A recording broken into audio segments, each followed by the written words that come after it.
Edgar Harold. Oh, now that's an adventure. When I had to go to work, I always had to have jobs where, because I couldn't afford childcare, I had jobs where you could come along. So it was either fryers in when you were little and stuff like that. But when I worked for the museum and there was no curators around at a weekend, you basically had them as your playground.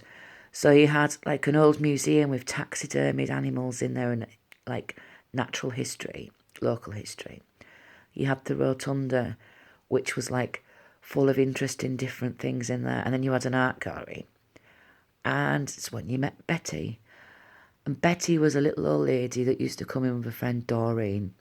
And I've still got that mark on my boob. Oh, wibbly wobbly, timey wimey. And he used to talk to her and I used to make her a cuppa and natter. And she used to think it was funny that she wouldn't go home unless she found a coin.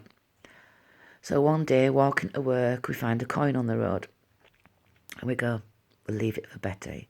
And then it was like, that'll become urban legend one day, leaving a coin on the floor for Betty. So, the reason Betty liked to find a coin before she went home is because she gave it to charity. But she collected it up and gave it all to charity. And I just said to you flippantly, I goes, you need to write a story about that, Simon. So he went down to the rotunda, he sat there with a pen, and Edgar Harold was born. And I used to love it. There was nothing I enjoyed more than leaving work and meeting you. And we'd walk home, whichever place we'd been to, whichever way we went, and we'd just sit or wander and just talk about your book and about your characters and about ideas and different things like that.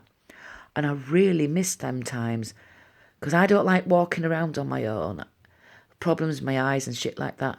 It's nice to have someone to wander with and talk to.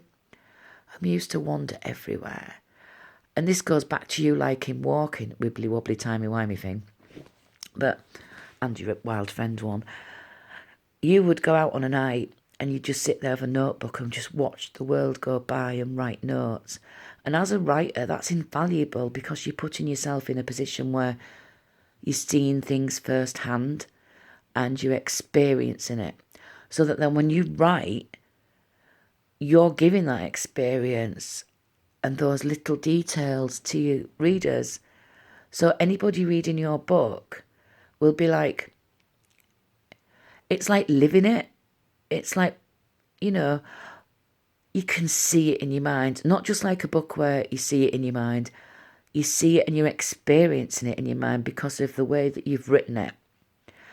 And you've done amazingly with Edgar. But I have got some criticism, Simon. You're good at writing it. You're shit at promoting it. Now you're 28, mate. Get your shit sorted. This book could earn you a lot of fucking money. J.K. Rowling had to write to millions of bloody people before she got published.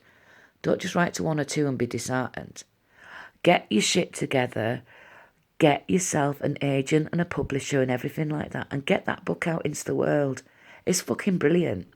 I absolutely love your book and your story. It is amazing, Simon. And it's grown with you. And that story, you could retire. You could be the next Harry Potter. You could earn a freaking lot of money. When you're trudging to your day job, not the one that's on your side of river, one on the other side of river. When you're trudging and it's cold and you're wet and cars are spraying water on you from puddles and stuff like that, just think, if you spent less time on your Xbox, your PlayStation, whatever, trolling people, well, talking to trolls and bloody shouting at people that are having a go at you on Twitter and everything, if you spent less time like that and each week sent off to publishers all the time, constant, doing it, you'd get published. Then I could have my cut from it that you promised and I could fucking retire.